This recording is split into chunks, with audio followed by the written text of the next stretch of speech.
तर मित्रांनो, आम्ही चाललो आहे ग्वालियर रेल्वे स्टेशनला. बायकोची एक्झाम पोस्टपोन झाली, त्यामुळे आम्ही 4 दिवस गावी न जाता मथुरा वृंदावन जाण्याचा प्लॅन केला. वंदे भारत एक्सप्रेस क्रॉस झाली, त्यानंतर आमची ट्रेन आली.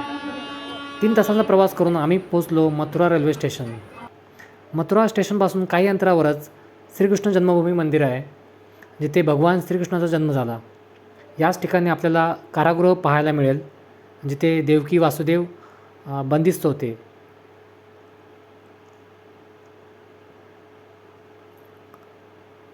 त्यानंतर यमुनेच्या तीरी द्वारकाधीश मंदिर आम्ही पाहिलं. त्याचवेळी संध्याकाळची आरती चालू होती, त्याचा लाभ आम्हाला घेता आला.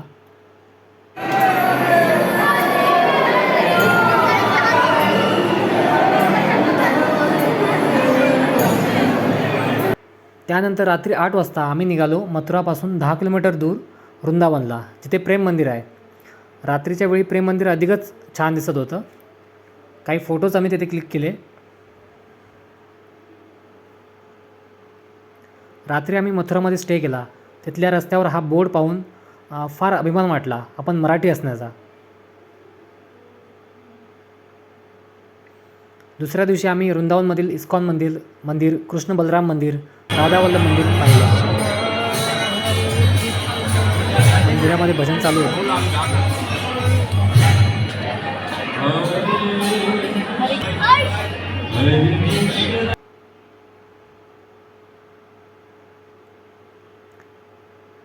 दुपारच्या सुमारास येथील प्रसिद्ध मंदिर बाके बिहारीचं दर्शन झालं. तसं पाहिलं तर मथुरा वृंदावनमध्ये 5000 मंदिरं आहेत, पण ही काही त्यातली प्रसिद्ध मंदिरं आहेत ज्यात तुम्ही श्रीकृष्णाला विविध रूपामध्ये पाहू शकाल.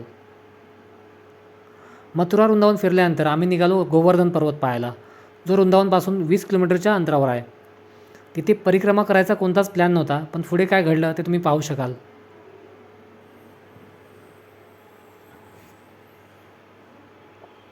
राधे राधे राधे राधे राधे राधे राधे राधे राधे राधे. मित्रांनो, आम्ही आलो आहे गोवर्धन पर्वताची परिक्रमा करायला.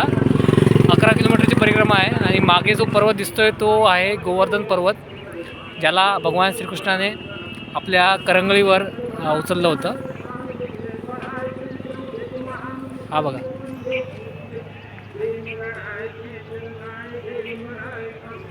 पूर्ण 11 किलोमीटरची परिक्रमा आहे.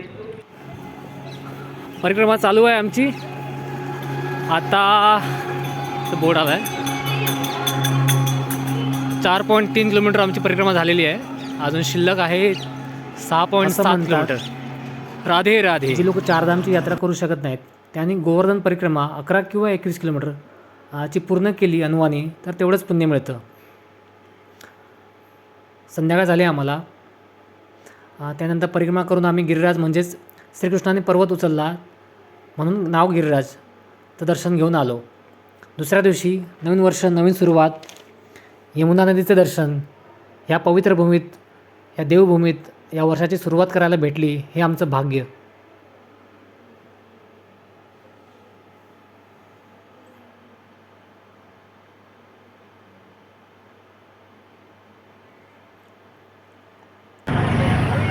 मित्रांनो, आम्ही आलो आहे विश्राम घाटावर.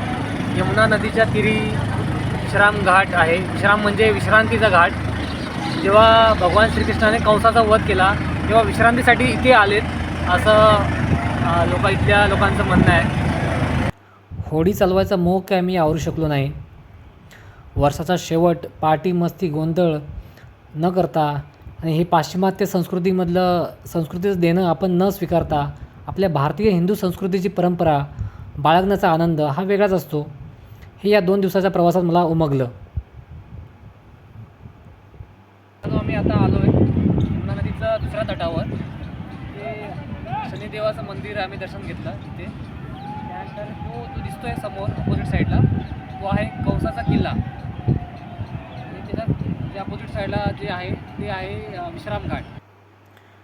शेवटी राधे राधे म्हणत या यमुना नदीला नमन करून आम्ही परतीचा प्रवास सुरू केला.